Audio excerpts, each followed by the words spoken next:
if you can prove yourself as the employee that they cannot lose, folks will jump through hoops for you. And ideally, the work that you're going to do is going to shine and it's going to make you stand out. I'm a firm believer that staying late, coming early, goes a very long way. And, if that's what it takes, then that's what it takes. But be open and be honest. Let your employers know if you are going to have to travel, what that means. For me, I travel with somebody else. And so either at previous places of employment, that's meant that the firm has picked up the ticket for somebody else, or sometimes you split it. Right now I travel, and that's the arrangement that I make with my clients is I have them pick up the extra ticket. And while it costs more money, they know that it's worth it because of the value that I provide them. And so that's what I mean about that.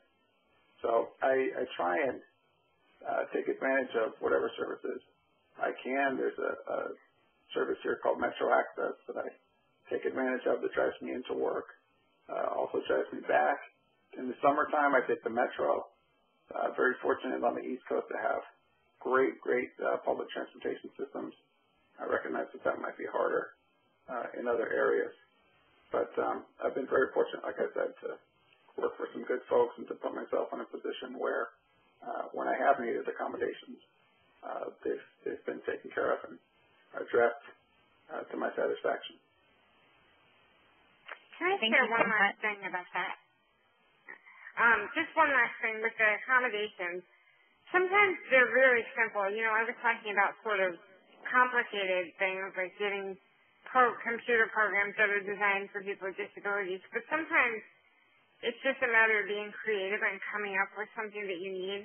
To answer my phone, I can't really reach my hand out very far, so I got, at work, they bought me some dowel rods and attached an eraser for a pencil to the end of it for me to be able to hit the buttons on the phone. And something that simple made it much easier for me to do the phone. So another way to sort of make work more possible is just to sort of think creatively about solutions.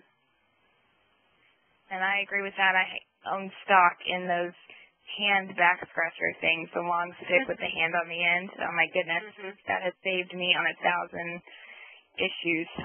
Let's go to the next slide, and that is something that Annie, I think, is.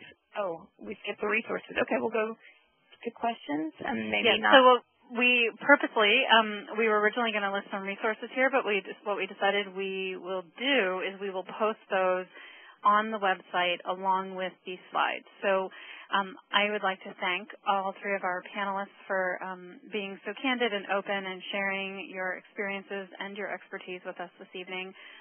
We want to thank everybody who's been on the call tonight. What will happen is we will, by Monday, post these slides along with the audio from tonight's call on MDA's website on our healthcare services page.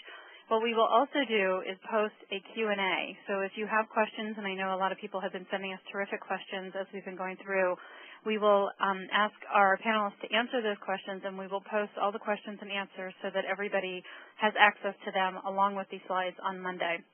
If you have other questions that you were not able to submit during this chat, please email them either this evening or tomorrow to healthcareservices@mdausa.org, and that address is on the screen in front of you, and we will make sure that they get included. Again, we thank everybody for being on tonight, and we hope that you will join us again. And please let people know if they weren't able to join us tonight that they can, again, access us publicly on our website after Monday. Thank you, everybody. And thanks again once to our panelists for providing this information for us. So thank you very much, guys. Thank you. Bye-bye.